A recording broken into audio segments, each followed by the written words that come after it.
ಕನ್ನಡ ರಾಜ್ಯೋತ್ಸವ ಪ್ರಶಸ್ತಿಯನ್ನು doctor MR. Jayaram ಅವರು ಕೊಟ್ಟದ್ದು ಅತ್ಯಂತ ಸಂತೋಷದ ವಿಷಯ ಮತ್ತು ಅಭಿಮಾನ ಪಡ್ತಕ್ಕಂಥ ವಿಷಯ. ಅದು ಆ ಪ್ರಶಸ್ತಿ ಕೊಡೋದ್ರಿಂದ ಆ ಪ್ರಶಸ್ತಿಯ ಗೌರವ ಹೆಚ್ಚಾಗಿರುತ್ತೆ. ಯಾಕಂದರೆ ಒಂದು ದೊಡ್ಡ ಸಾಧನೆ ಮಾಡಿದ್ದಾರೆ, ಅಂಥ ಸಾಧಕರಿಗೆ ಪ್ರಶಸ್ತಿ ಕೊಟ್ಟಾಗ ಆ ಪ್ರಶಸ್ತಿಯ ಗೌರವ ಹೆಚ್ಚಾಗ್ತದೆ.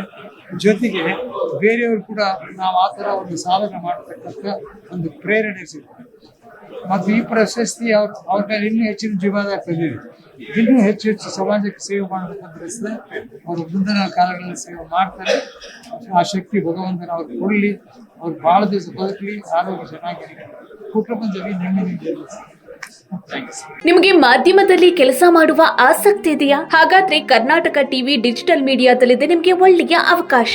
ಆಯ್ಕೆಯಾದವರಿಗೆ ಉಚಿತ ತರಬೇತಿ ಕೊಡ್ತೀವಿ. ತರಬೇತಿ ನಂತರ ಕೆಲಸ ಮಾಡುವ ಅವಕಾಶನೂ ಕೊಡ್ತೀವಿ. ಈ ಕೂಡಲೇ ನಿಮ್ಮ ಮಾಹಿತಿಯನ್ನ ಮೇಲ್ ಮಾಡಿ.